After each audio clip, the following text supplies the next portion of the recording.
¿Tienes conocimiento de que la diabetes es un problema de salud pública mundial y que en Latinoamérica su incremento es cada día mayor? ¿Eres tú uno de los que padeces de esta enfermedad o tienes algún conocido que tiene factores de riesgo a sufrirla? Bienvenidos a Medicina en Podcast. Les habla el doctor Rubén Darío Herrera Cisneros, médico anestesiólogo.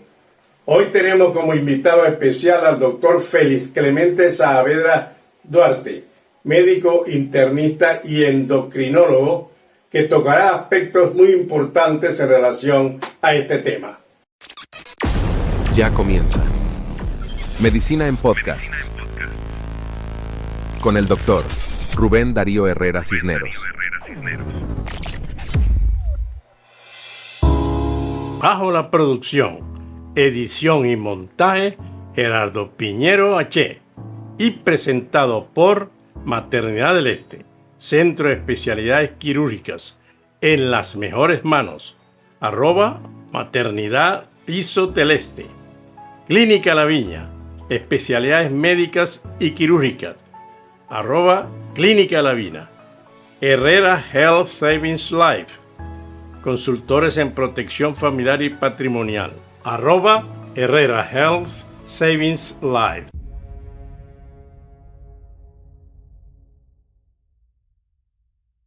El doctor Félix Clemente Saavedra Duarte es médico graduado en la Universidad de Carabobo, con posgrado de Medicina Interna del Hospital Dr. Enrique Tejera en Valencia, Estado Carabobo, con posgrado de Endocrinología y Metabolismo del Hospital Dr. Enrique Tejera en Valencia, Estado Carabobo, y médico coordinador regional de la Unidad de Pie Diabético, adjunto al Servicio de Endocrinología de la Ciudad Hospitalaria Dr. Enrique Tejera, Valencia, Estado Carabobo. Bienvenido, doctor Saavedra. Mucho gusto, doctor a este Herrera. espacio de Medicina en Podcast. Muchas gracias. Muy agradecido por su invitación, doctor. Agradecido estamos de su presencia porque tenemos información de su conocimiento importante que tiene para transmitirle hoy a la comunidad que está ansiosa de conocer bastante de este tema. Perfecto. Bueno, vamos a conversar al respecto. Vamos a comenzar. La primera pregunta que quiero hacerle, doctor Saavedra, es ¿qué es la prediabetes y qué es la diabetes? ¿Cuántos tipos hay? Ok, te explico lo siguiente. Son conceptos totalmente diferentes. Un paciente prediabético, es como la palabra lo dice, es un paciente a unos pasos antes de ser diabético. Es un paciente que presenta unas glicemias fuera de los valores normales, pero no están lo suficientemente altos para mantener el diagnóstico de diabetes. Ejemplo, si yo tengo que la glicemia normal de una persona que no sufre de nada es entre 60 y 100, pero para hablar de un paciente con diabetes tiene que ser por encima de 126 en ayunas, este paciente va a ser aquel que tenga la glicemia entre 101 y 125. De igual manera, un paciente que tenga una glicemia después de comer por encima de 141 a 199. ¿Por qué? Porque el paciente diabético va a ser el paciente que tenga glicemias por encima después de 200 de la comida. Entonces, existen varios criterios para poder determinar la prediabetes con respecto a la diabetes. De igual manera, se tiene que hacer hincapié que la prediabetes es reversible. Tú, un prediabético, puedes, por así decirlo, mejorarlo o curarlo. Pero un paciente diabético no. Un paciente diabético se controla, no se cura. ¿Ok? ¿Por qué? Porque desde este punto de vista, la diabetes habla en sí, su fisiopatología, a un daño a la insulina. ¿Qué significa esto? El páncreas produce insulina. Este páncreas hace un exceso de esfuerzo para poder controlar los niveles de glucosa en sangre. Pero cuando esto se ve afectado o ya el sistema o el mecanismo falla, comienza a suscitar la diabetes y entonces hay un déficit de insulina o lo que se produce es de mala calidad o lo que se produce es poco, o en su efecto el receptor está dañado. A eso nosotros conocemos como Entonces que la insulina diabetes. no deja entrar la glucosa a la célula, Lo hace mal, lo hace mal. porque cuando me hablas de diferentes tipos de diabetes, existen muchas, pero la más común es la diabetes tipo 1, diabetes tipo 2 y la diabetes gestacional, son las que más conocemos. La diferencia entre un diabético tipo 1 y un diabético tipo 2 es que el diabético tipo 1 es un déficit absoluto de insulina, no produces nada. Mientras que el diabético tipo 2 es un déficit relativo de insulina. Entonces, eso nos hace ver que un paciente diabético tipo 2 puede utilizar antidiabéticos orales porque hay una producción poca de insulina, de mala calidad, pero lo hace, mientras que el diabético tipo 1 no. Entonces, ese es el concepto real desde el punto de vista de la diabetes, un daño directo a la producción de insulina, que si es un déficit absoluto va a ser tipo 1 y si es un déficit relativo va a ser un tipo 2. Es un problema de salud pública la diabetes. ¿Cómo no? ¿Cómo no? Es actualmente una pandemia. ¿Ok? Fíjese que todas las estadísticas, todos los estudios remontan que cada año hay mayor cantidad de pacientes diabéticos y mayor cantidad de pacientes prediabéticos. ¿Por qué? Porque esto lo precede. ¿Qué pasa? Que nuestro estilo de vida, la alimentación, ha hecho de que el paciente sea cada vez más propenso a desarrollar una diabetes por su sobrepeso, por el hiperinsulinismo, por la dislipidemia, aumentando sus factores cardiometabólicos. Dislipidemia, usted habla cuando hay problemas con grasas en sangre. Cuando hablamos, exactamente, cuando hay problemas de triglicéridos, de colesterol, que exceden mucho los valores normales y se produce todo este tipo de problemas. Entonces, nosotros tenemos que tomar en cuenta que desde este punto de vista es un conjunto de factores que me van a llevar a la persona a ser diabético. Claro, teniendo en cuenta que hay un componente genético bastante fuerte. ¿Por qué? Porque si mi papá o mis abuelos son o fueron diabéticos, yo tengo la probabilidad genética de desarrollar la enfermedad, pero va a depender de cómo yo trate mi cuerpo. Si yo trato mi cuerpo bien, como sano, hago ejercicio, me tomo mis medicamentos en dado caso que sean necesarios, tú no vas a desarrollar la patología. O si la llegas a desarrollar, la vas a desarrollar en edades avanzadas. No la vas a desarrollar a los 30 años, a los 40 años. Una pregunta que le voy a hacer. La incidencia de la diabetes tipo 2 es mayor que la del tipo 1. ¿Cómo no? ¿En qué relación más o menos estaría eso? Mira, en una relación muy, pero muy alta. ¿Ok? Porque, como te explico, esto depende del consumo de carbohidratos de la persona. Dentro de las cosas que a veces yo leí algo muy interesante en estos días. Nosotros consumimos actualmente en un mes de carbohidratos o de azúcar lo que se consumía en el siglo XVIII en un año. ¿Qué pasa? La cantidad de azúcar es abrumadora. Entonces el cuerpo no está acostumbrado a eso. En tiempos evolutivos es nada. 200 años es nada. Entonces, ¿qué sucede desde ese punto de vista? Que el cuerpo no está adaptado a manejar esas cantidades de azúcar excesiva. Por ende, cuando tú vas a ver a la disposición de la mesa de cualquier persona, ¿qué es lo que hay? Carbohidratos, en cualquier parte del mundo. Sí. Ahora, ¿cuáles son los factores de riesgo para un paciente con diabetes tipo 2? Ok. Sacando de contexto el factor genético, ¿ok?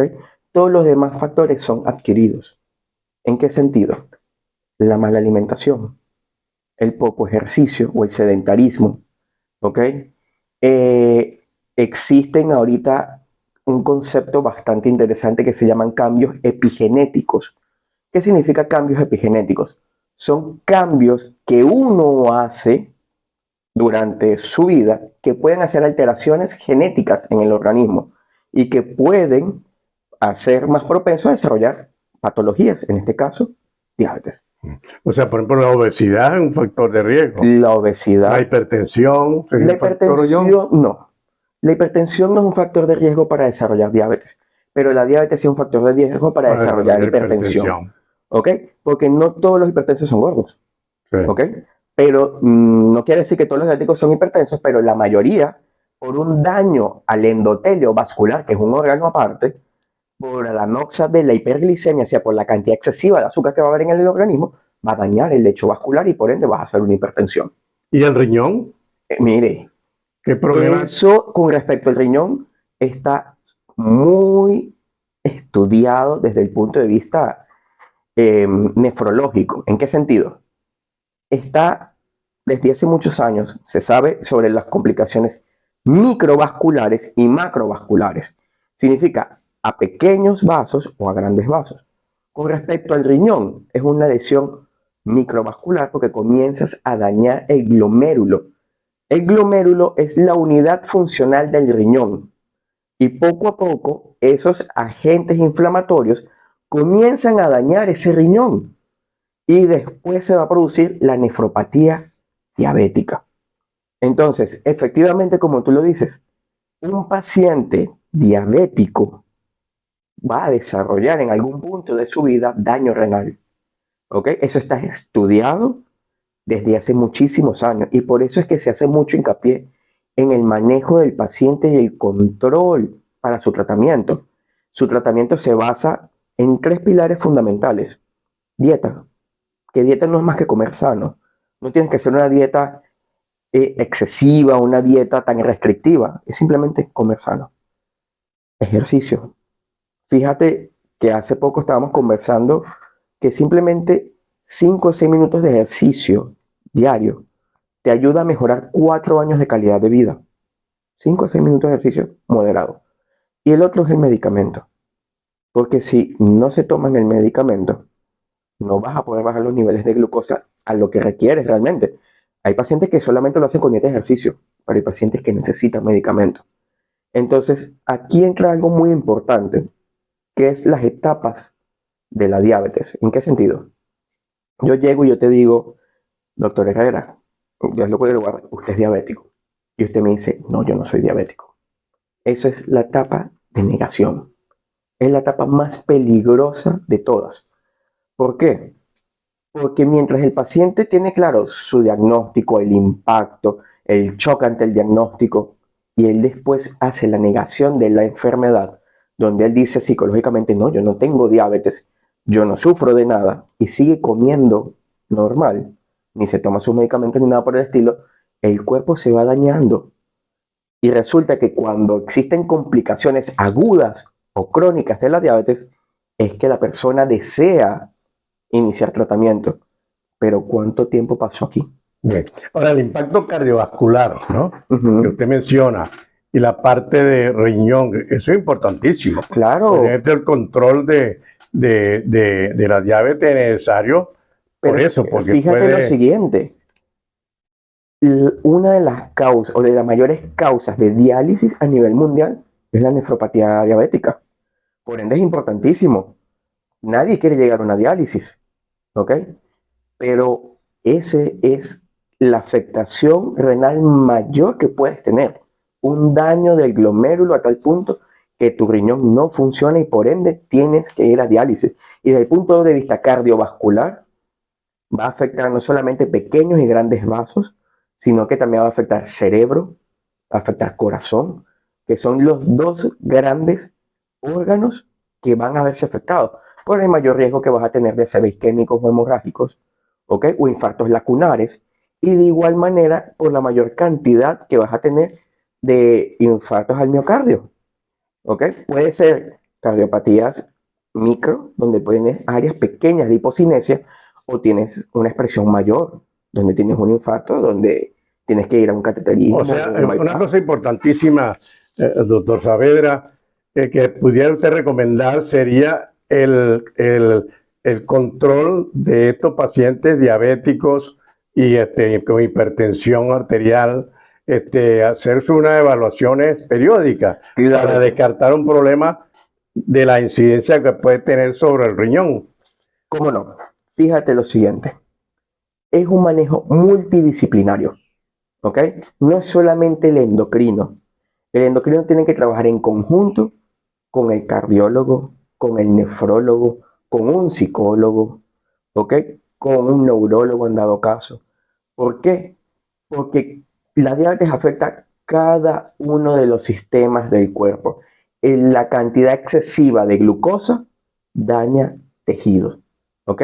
Daña toda la economía del cuerpo, ¿ok? Por eso es que nosotros, cuando tú ves que un paciente tiene por lo menos un problema renal, un problema cardiovascular, el paciente tiene que ir para el cardiólogo, tiene que ir para el nefrólogo, tiene que ir para el oftalmólogo porque hace retinopatía diabética, ¿ok? Tiene que ir por lo menos hacia el especialista del pie diabético, tiene que ir incluso hasta un podólogo, hay que enseñarle cómo cortarse las uñas de los pies para evitar un pie diabético, que es una de las cosas más temidas que existen, porque es una enfermedad estigmatizante, es una patología que es incapacitante.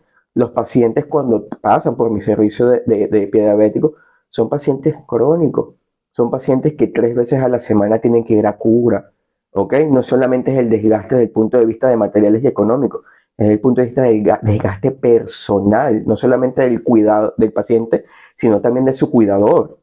Entonces, la idea es prevenir. Ahora, ¿existe algún programa de educación hacia la comunidad en relación a la prevención de la diabetes? Por ejemplo, el paciente obeso debería hacerse un control ¿Cómo no? desde el punto de vista del riñón, por ejemplo, para ver cómo está ese riñón, porque muchas veces el daño renal es silencioso y no se detecta porque no hay un control de estos pacientes. Fíjate, te lo voy respondiendo por orden. Sí existe un programa público para el manejo y el control de estos pacientes. InSalud, que es la institución del Estado Carabobo, tiene el programa CAREM, el endocrino metabólico, en donde tiene su sede en el Hospital Central de Valencia, en la coordinación de diabetes, donde existe todo un programa para el manejo y educación de estos pacientes. Con respecto a la parte renal, es verdad, muchos pacientes no se dan cuenta que tienen un problema renal o un problema cardiovascular hasta que sucede. ¿En qué sentido? Doctor, estoy orinando poco. Doctor, estoy orinando muy oscuro. Me estoy poniendo amarillo. Tengo un tinte, nosotros decimos tinte terroso, ¿ok? Tengo como un color tierra. O mira, me hice un examen, doctor, y tengo la hemoglobina baja. O también pasa, doctor, o sea que me estoy tomando mis medicamentos y estoy controlado, perfecto. Ahora estoy haciendo hipoglicemia y resulta que no es que estás haciendo hipoglicemia, es que el daño renal se estableció y estás recirculando medicamentos. ¿Ok? Entonces, nosotros tenemos que hacer una evaluación trimestral o cada 6 meses de estos pacientes. El que está muy bien controlado, 6 meses, una vez al año. Pero el paciente que tiene que estar bajo observación estricta, mínimo cada 3 meses. ¿Por qué? Porque es un paciente que en cualquier momento te hace una nefropatía, una retinopatía, un problema cardiovascular y él no se va a dar cuenta. Se va a dar cuenta cuando ya tiene la creatinina elevada, la urea elevada. O el paciente que hace un problema de visión, doctor, no puedo ver bien. Doctor, veo una mancha.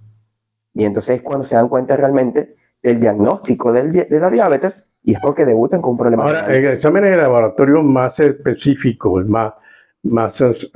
diría, más fidedignos, de que existe un problema de diabetes establecida, Okay. ¿cuáles serían? Según el ADA 2024, que es, por así decirlo, nuestro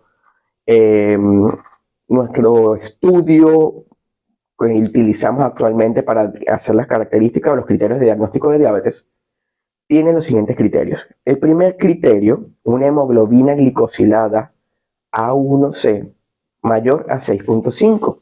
El segundo criterio es una toma de glicemia en ayunas con glicemias mayores a 126 en 2 oportunidades.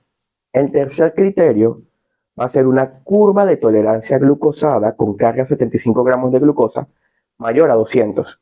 Y el cuarto criterio va a ser una glicemia al azar a cualquier hora del día mayor a 200. Esto asociado con síntomas como son polidipsia, que es tener mucha sed o tomar mucha agua, polifagia, comer mucho, ¿ok? O siempre tener hambre, poliuria, orinar mucho y pérdida de peso de manera inexplicable. Estos criterios clínicos más estos criterios bioquímicos van a darte el diagnóstico de diabetes, ¿ok?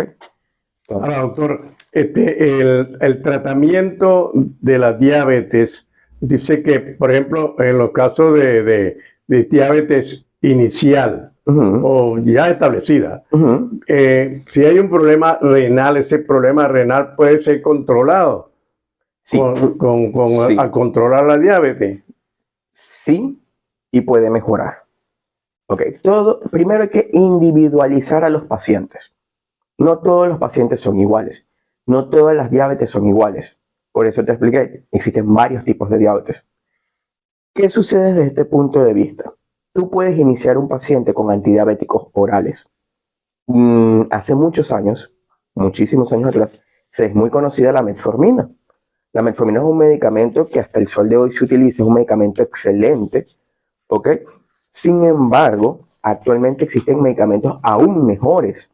Son conocidos como los ISGLT2 o glucosúricos.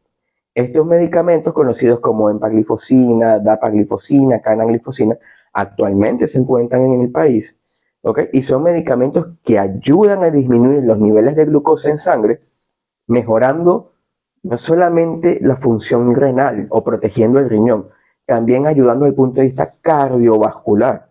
Es decir, este medicamento va a ayudarte desde los 3 sentidos o desde 3 afectaciones diferentes: diabetes, renal y el sistema cardiovascular. O sea, vas a tener el paciente controlado desde el punto de la hipertensión, mejorando su función del riñón y mejorando los niveles de glucosa en sangre, teniendo en cuenta siempre cambio del estilo de vida, que es alimentación y ejercicio. Esto, combinado con esto, va a hacer que el paciente mejore muchísimo. Pero siempre se debe individualizar el paciente. De orales, ¿no? Esos son orales, ¿ok? Claro, tenemos muchos más. Tenemos la metformina, tenemos glimepiride, glibenclamida, tenemos glicacida. El semaglutide ese que está... El semaglutide también son de la nueva generación, que se conoce como GLP-1 o glucagon-like peptide, un péptido parecido a glucagón. Este medicamento va a ayudar no solamente a controlar los niveles de glucosa, sino también a la pérdida de peso. ¿Cómo funciona el medicamento? Este medicamento va a inhibir una enzima que va a ayudar a que el paciente no tenga tanto apetito o tanta ansiedad por comer. Por ende, va a disminuir los niveles también va a producir disminución de los niveles de insulina, va a disminuir el apetito, el paciente va a poder perder peso y también va a controlar los niveles de glucosa. ¿Cuál es la vía de administración de semaglutide? Subcutánea. Subcutánea. ¿Ok? Muchos de los pacientes no les agrada la colocación de insulina es porque es subcutánea, porque se tienen que pinchar. Semaglutide. Bueno, el semaglutide. ¿Ok? Y el semaglutide o liraglutide o tirzapatide, que son los nuevos medicamentos, o exenatide, que también fue bastante antiguo, es un medicamento que se coloca también por vía subcutánea. Entonces los pacientes a veces pueden tener un poquito de ser reacios a la colocación. ¿Por qué? Porque a pesar de que es una aguja muy pequeña que prácticamente no se siente, no les gusta pincharse. Pero es un medicamento excelente. Pero no es costoso. Sí. ¿Ok?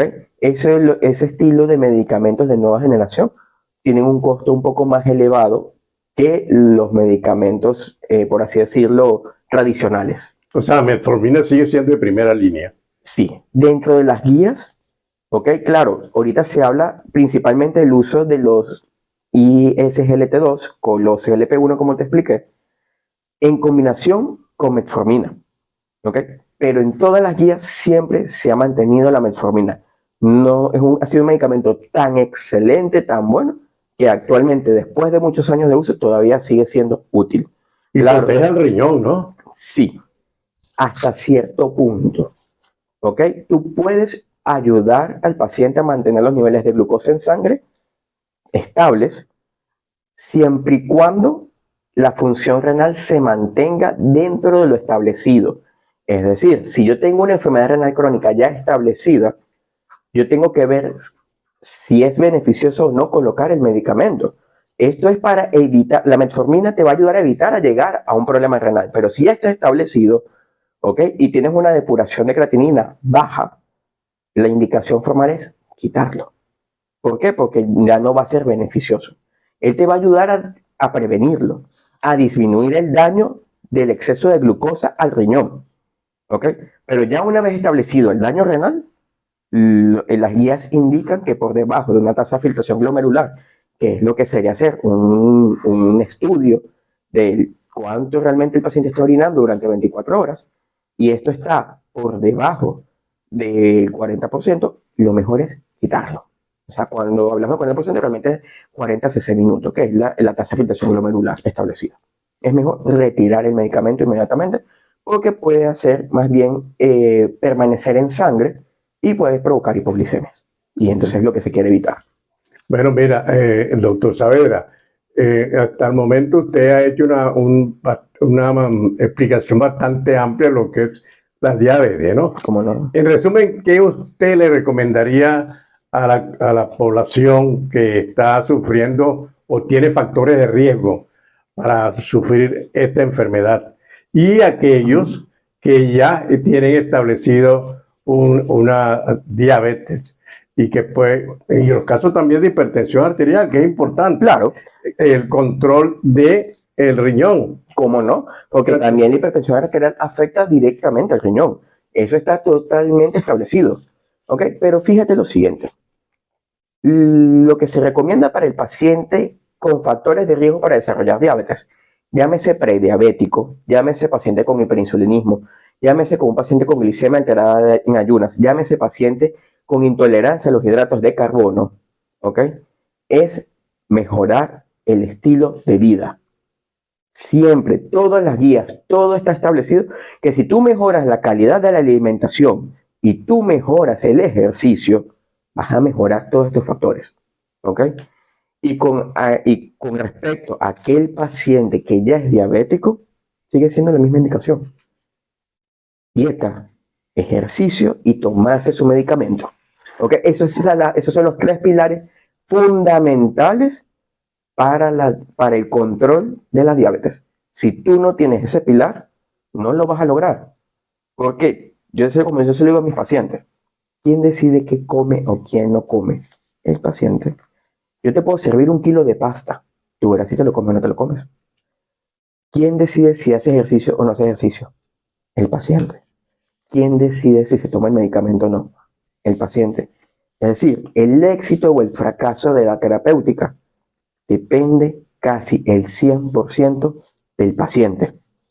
Por eso es que yo les digo a los pacientes, sean sinceros consigo mismos. Ustedes, para lograr el éxito o el fracaso de esto, mi tratamiento depende mucho de ellos. ¿Ok? Su compromiso con ellos mismos, con su compromiso de tratar de mejorar los niveles de glucosa. Yo les digo, a mí no me estás mintiendo, te lo estás mintiendo a ti mismo, porque yo voy a subir los niveles de antidiabéticos orales o los niveles de insulina, pero tú realmente lo estás haciendo mal. Porque claro, yo tengo que tratar de evitar que esta glucosa siga aumentando, ¿ok? Pero si la persona sigue comiendo mal, Claro. es muy difícil. Es difícil el control que se pueda hacer Claro, porque si no pone de su parte la persona. Pues eso es una cosa es muy muy difícil importante. controlar lo que comes. Sí. Cuando tú vas, te lo voy a poner así, algo muy sencillo. Aquí en Valencia, ¿cuántos sitios a las 10 de la noche puedes conseguir una ensalada? Sí. ¿Cuántos sitios consigues un perro caliente? Entonces, la comida alta, rica en carbohidratos, que es súper sabrosa, ¿ok? Está a disposición de todos lados. Sí. Pero una comida sana es difícil de conseguir. Mira, ¿qué papel juega la cirugía bariátrica en el paciente obeso y el efecto diabético. y la diabetes tipo 2? Fíjate que es un tema bastante interesante, ¿ok? Porque la cirugía metabólica, la cirugía bariátrica con fines metabólicos, es un arma, por así decirlo, excelente para aquellos pacientes que no han logrado una pérdida de peso con los diferentes métodos, con dietas, medicamentos, con ejercicios, o aquellos pacientes que están muy, muy obesos y que corren su vida en riesgo, ¿ok? O su vida en peligro debido a los factores o complicaciones que trae la obesidad. Entonces, ¿qué pasa? Dependiendo de la técnica que utilices, sea manga gástrica o sea un bypass gástrico, tú vas a tener una pérdida de peso considerable, disminuyendo así el diámetro o la proporción de la persona, Y lo poco que produce ese paciente de insulina va a ser suficiente para el organismo. Por ende, se considera como una cura. Sin embargo, desde el punto de vista personal, yo lo veo más bien como un control. ¿Por qué? Porque fíjate lo siguiente, una cura se habla de aquel paciente que después que volvió a su estado normal no presentó la patología. Es decir, yo curo a un paciente hipertenso que cuando yo le quito el tratamiento antihipertensivo ya no es hipertenso. Eso es muy difícil de hacer, eso es prácticamente imposible. Pero si un paciente que se hizo una cirugía bariátrica vuelve a ser obeso, Claro, pierde la cirugía bariátrica, vuelve a tener diabetes. claro. Entonces no se habla de una cura, se habla de un control. ¿Ok? Es excelente, excelente tipo de control, pero depende del paciente. Igualmente volvemos a lo mismo. Si el paciente sigue las reglas de juego, el paciente va a vivir su vida tranquilo. El paciente diabético puede comer de todo, simplemente que tiene que ser controlado. ¿Ok? Eso va a llevar a cabo que las complicaciones crónicas de la diabetes tarden en aparecer. Se tiene establecido que un paciente diabético puede presentar sus complicaciones crónicas a partir de los 10 años de diagnóstico. Pero si tú tienes una buena alimentación, un buen ejercicio y tú tomas tu medicamento, ¿ok? Estas complicaciones van a tardar en aparecer. No es que nunca van a aparecer, van a tardar. En vez de aparecer a los 10 años, pueden aparecer a los 12, 14 años. Una calidad de vida mucho mejor a la que está establecido. ¿Ok? Si comienza con complicaciones, apenas al año del diagnóstico. Entonces, así es que vamos a ir determinando todo esto. ¿Qué me recomendaría usted Uh-huh. en caso de que yo tuviese uno de los signos los síntomas que usted mencionó, Ok, con sospecha de diabetes. de diabetes? Si en tu caso tú tienes alguno de los siguientes signos o síntomas que pudiese estar asociado al diagnóstico de diabetes, tendría que estar pendiente de lo siguiente. Volvemos y repetimos. Polidipsia, que es muchas ganas de tomar líquido, preferiblemente agua. Polifagia, muchas ganas de comer, ¿ok? Valga la redundancia, comida o dulces. Poliuria, muchas ganas de ir al baño todo el tiempo, no necesariamente asociada a la ingesta de agua. Y también pérdida de peso de manera inexplicable, que no esté asociada a dieta. Si tiene esos 4 síntomas, usted deberá acudir a su médico, ¿ok? Preferiblemente su endocrino o internista de confianza para que haga el despistaje o diagnóstico de diabetes, para poder ver que realmente pues, agarremos esta patología de manera rápida o de manera incipiente y no esperar los años para después de hacer el diagnóstico tengamos las complicaciones de nuestros pacientes.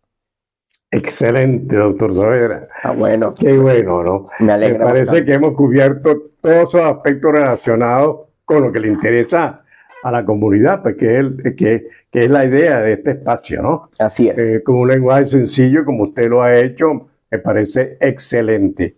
Y yo creo que hemos logrado el objetivo que deseamos, ¿no? Me contenta bastante que se haya sido de su agrado y también de agrado del público. Doctor Saavedra, ¿y en sus redes sociales para un comentario, una Claro que sí. información que se... No, me ¿Cuál puedes es? conseguir en Instagram como tuendocrino/aldía en Instagram. Gracias por conectarse y compartir con nosotros en Medicina en Podcast. Si te gustó este video, presiona la manito de me gusta, compártelo y suscríbete en nuestro canal. Y síguenos en Instagram en @Medicina Piso en Podcast. Les habló el doctor Rubén Darío Herrera Cisneros, médico anestesiólogo. Hasta otra oportunidad. Esto fue Medicina en Podcasts con el doctor Rubén Darío Herrera Cisneros. Bajo la producción, edición y montaje, Gerardo Piñero H. Y presentado por Maternidad del Este, Centro de Especialidades Quirúrgicas, en las mejores manos. @ Maternidad Piso del Este. Clínica La Viña. Especialidades médicas y quirúrgicas. @Clínica La Viña. Herrera Health Savings Life. Consultores en protección familiar y patrimonial. @Herrera Health Savings Life.